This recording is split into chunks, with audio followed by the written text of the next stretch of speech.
week and almost the last topic for the course. How did contemporary thought evolve during the late 19th century is what we're going to be talking about today.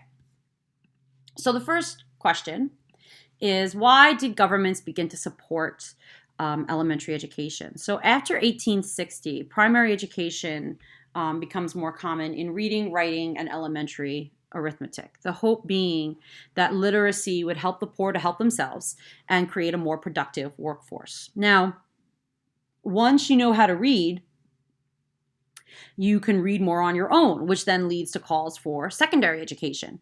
And the expansion of the literate public led to more books and newspapers being published. Even though overall the level of reading was mediocre, the news tended to center on more of the sensational topics. But we do see countries like France and Britain, which we've mentioned before, begin to support this idea that there should be an emphasis on elementary education. So the next question becomes, how did Auguste Comte's theory of positivism lead to the development of sociology? So Comte coins the term sociology, and he writes a book called The Positive Philosophy, in which he felt that the human thought developed in 3 stages. So you have the theological stage, where physical nature is explained in terms of the action of the divinities and the spirits. Then you have the metaphysical stage, where abstract principles are regarded as the operative agencies of nature. And then you have the positive stage, where explanations of nature and matters of exact description of phenomena without recourse to an unobservable or operative principle. Basically, the application of scientific method to social life, that it should be objective, it should be systematic, it should be logical, and these observations should be used to test theories. The ultimate goal of sociology is this idea of social engineering, rational planning to solve social problems. And so this becomes a physical science. And he, like I said, is the father of sociology. And he believed that genuine knowledge in any area must resemble scientific knowledge. And the religion of science would explain all nature, and you don't need then the supernatural. For government, and he also would support the idea of government supporting scientific research and having schools have science being taught in their schools and universities, and that being supported by the government. So you can see a little blurb about who he is, but this idea of the theological, the metaphysical, and the positive. So the next person we're going to focus on today in talking about the intellectual ideas of the 19th century is a man by the name of Sigmund Freud. Now, if you took psychology or if you're going to take AP Psych, you would learn a lot about Sigmund Freud. He's considered the father of psychoanalysis. And so he believed that when you go to a psychologist or psychiatrist, the patient should be allowed to speak freely. And he commonly associated neurotic symptoms with experiences in childhood.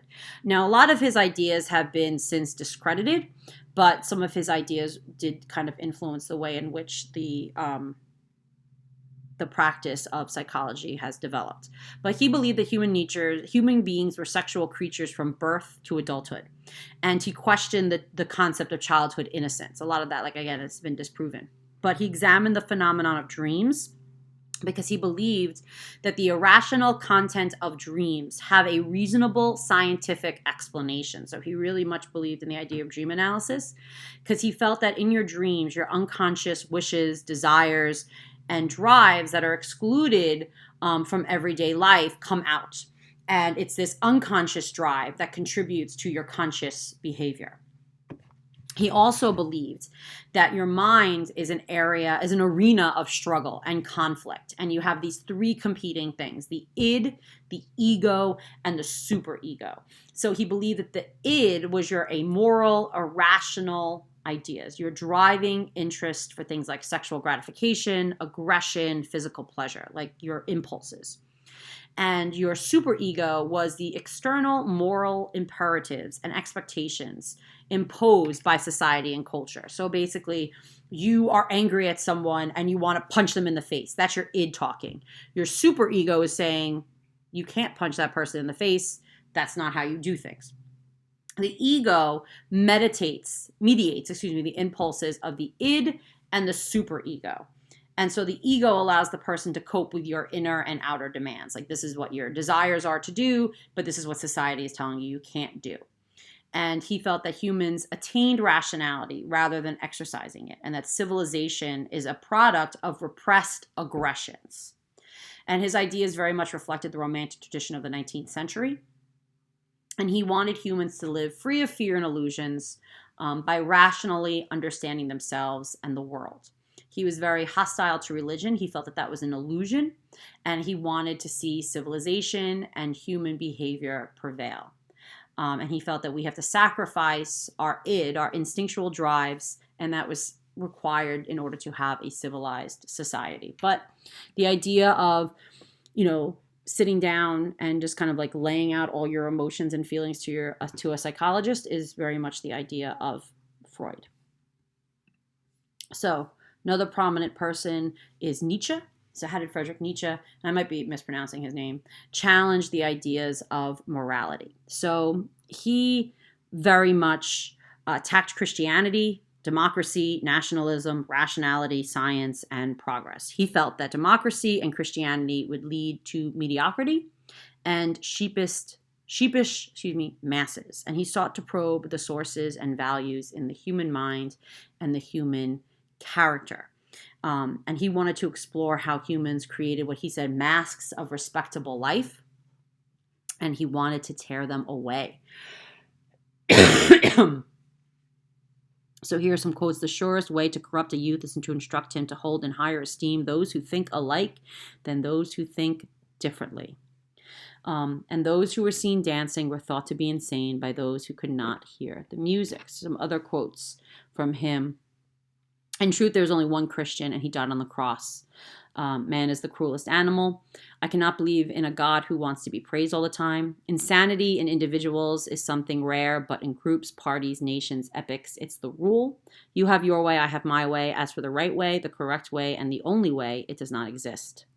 There's always some madness in love, but there is also some reason in madness. And then the individual has always had to struggle to keep from being overwhelmed by the tribe. If you try it, you will be lonely often and sometimes frightened, but no price is too high to pay for the privilege of owning yourself.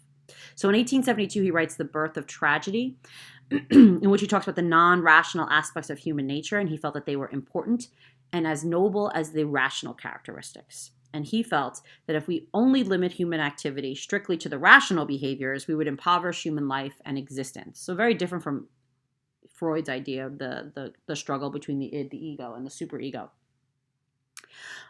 He announced the death of God and the coming of an overman who he believed would embody heroicism and greatness.